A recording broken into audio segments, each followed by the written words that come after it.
বিগত একদিন যাবৎ আমি সেন্সলেস ছিলাম।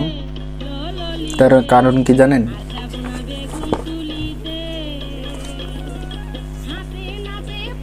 এই যে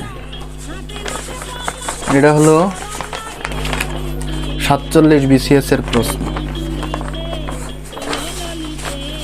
এখন কথা হলো যে BCS এর পরীক্ষার কোনো সিলেবাস নেই।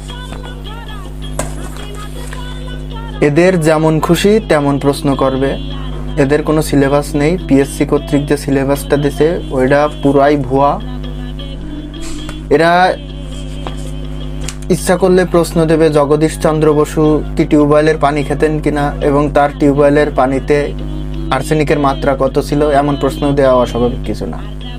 তো পিএসসির এই চালাকি তো আমরা বুঝতে পারলাম, কিন্তু এর থেকেও বড় চালাক আর একজন আছে। তারা কারা জানেন? এই যে কোচিং সেন্টার, এই যে অনলাইন ব্যাচ, এদেরকে কেন চালাক বলতেছি তাইলে শোনেন। এই যে প্রশ্ন, এর প্রশ্ন সমাধান তারা দেওয়া শুরু করেছে এবং বলছে যে আমাদের কোচিং থেকে, আমাদের বই থেকে 50%, 80%, 90% কমান। এখন ধরুন এই যে বই, এই যে বই, এই যে বই,